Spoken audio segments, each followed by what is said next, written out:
Welcome to Fright Night.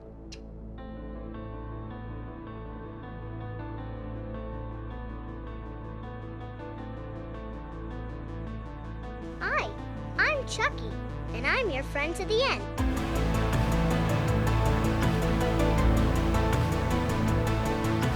Please welcome Art the Clown.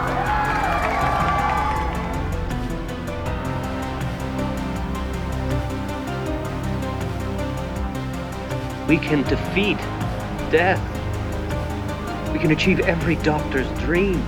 You'll be famous.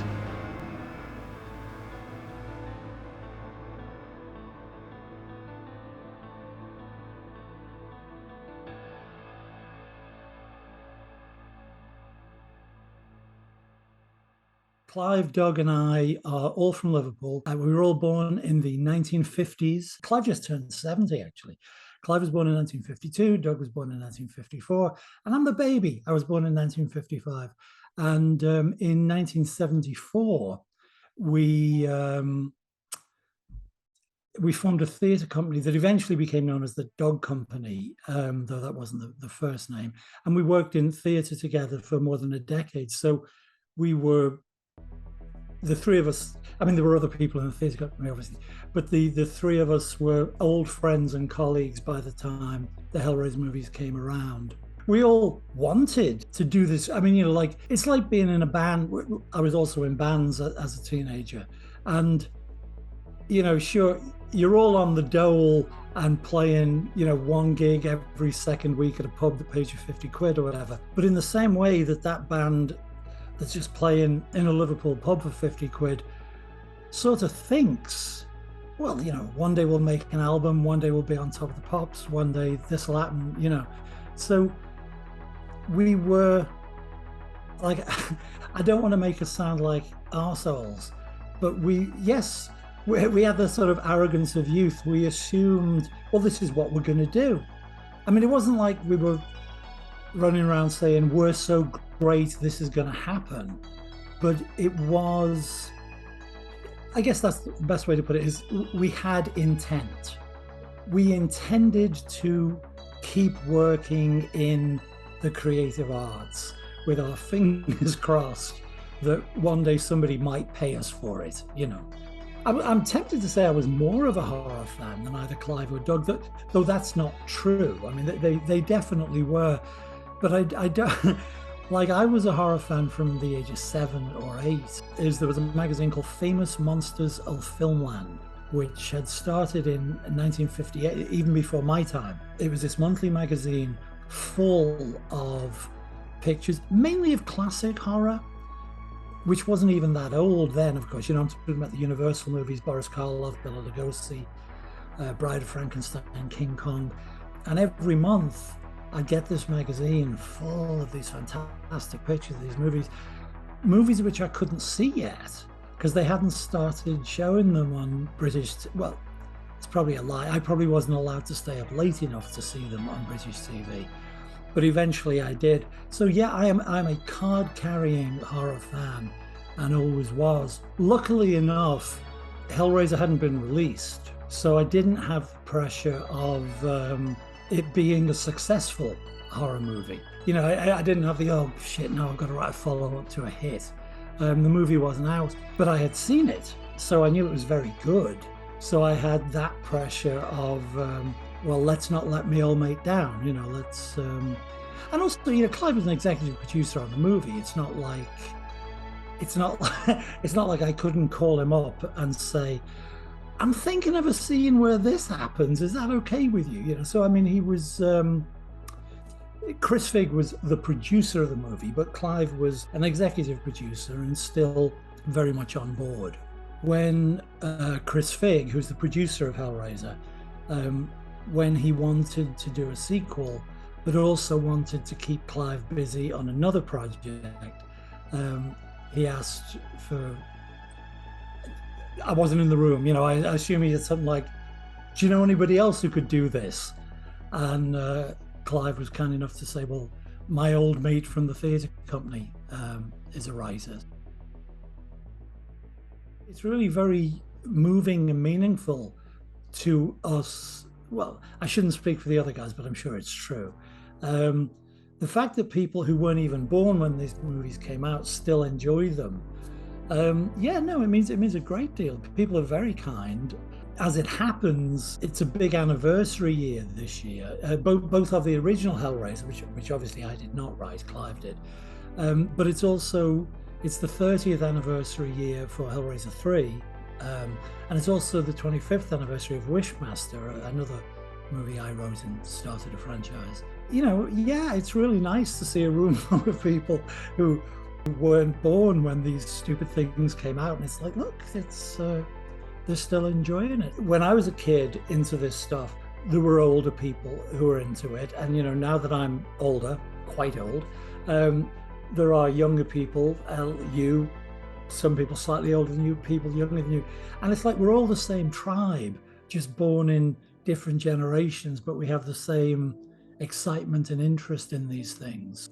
The only movie we physically worked on together would be Nightbreed, on which I was a second unit director, because Clive didn't direct Hellraiser 2 or Hellraiser 3 or Hellraiser 4. So although he was an executive producer on these things, 2 was directed by Tony Randall, number 3 was directed by Tony Hickox, another Englishman, and number 4 was directed by Kevin Yeager, though Kevin, brilliant special effects guy, took his name off the movie because of studio interference, and Hellraiser 4 is technically directed by Alan Smithy, which is a fake name that directors are allowed to use when they're not as happy with the finished product.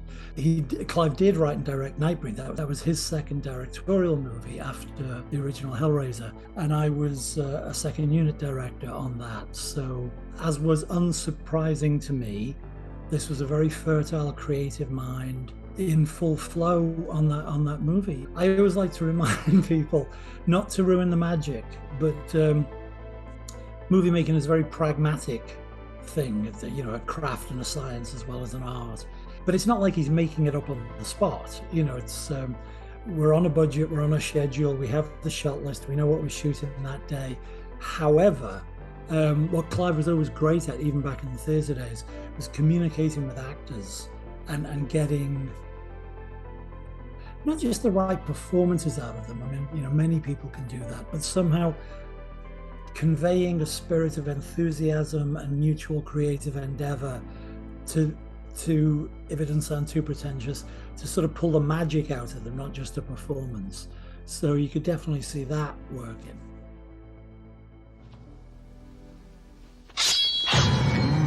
Laurie. How do you know my name? Oh, that's a good question.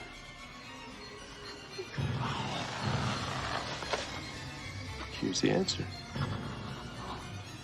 Boone's alive, Laurie. And your death is going to bring him out of hiding.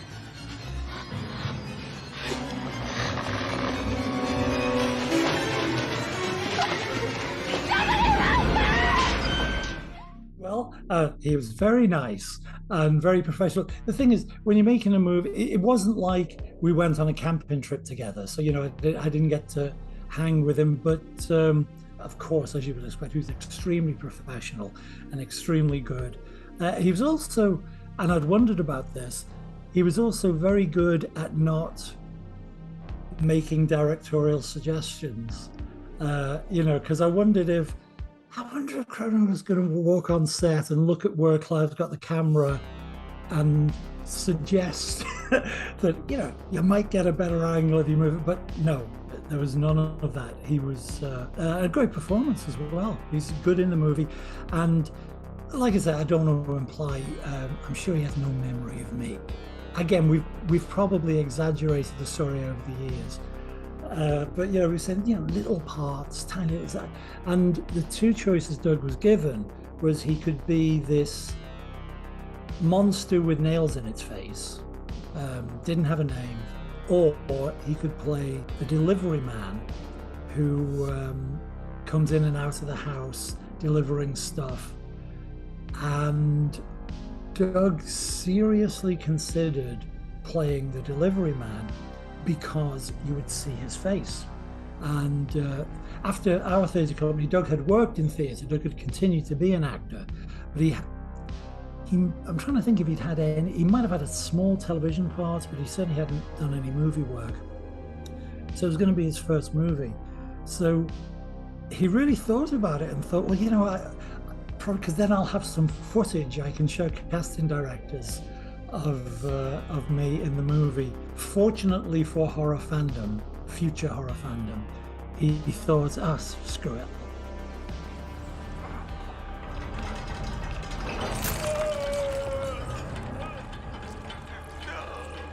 You will know our finest gift. Oh yes, we have such sights to show you.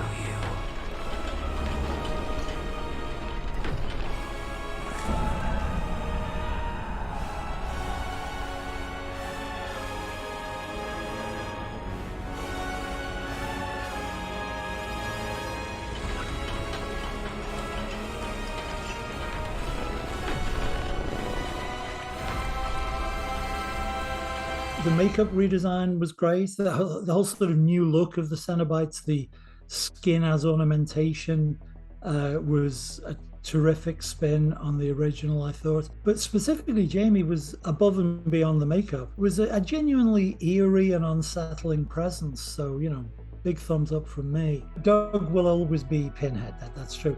But just like Bela Lugosi was Dracula, but then Christopher Lee was Dracula in the Hammer movies, and Christopher Lee being great as Dracula doesn't stop Bela Lugosi being great as Dracula. And in fact, Christopher Lee also played the Frankenstein monster in Hammer movies, but it didn't stop Boris being, fixed in our heads as the Frankenstein monster. And of course, there have been several other actors, obviously, who have played both Dracula and Frankenstein, but the indelible strength of those performances by Boris and Bela, particularly Boris, I think. It's yet, in a way, it doesn't matter how often those stories are retold and how many brilliant actors might play them. You're still going to look at those guys and think, wow, that's something. And like I say, I think Jamie is terrific in the new one, but it's not as if suddenly Doug gets demoted or anything. You know, it's like the world moves on, people get older, new versions happen. So I know there's some bullshit going on the web, on the chat boards and forums and things. People should be happy that we got two great Pinheads. And also, of course, Doug hasn't played Pinhead for 20 years, as I think people might forget.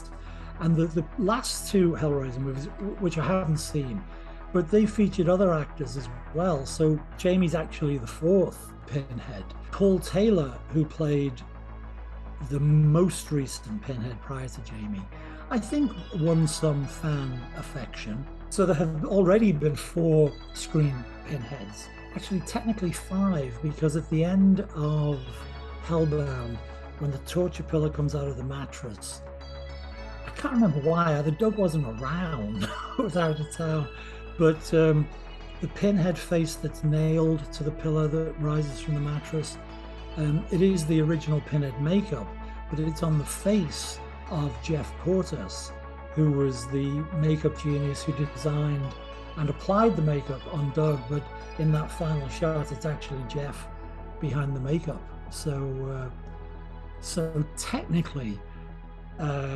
Jamie's the 5th on-screen incarnation of Pinhead. But yeah, of course, Doug is Doug.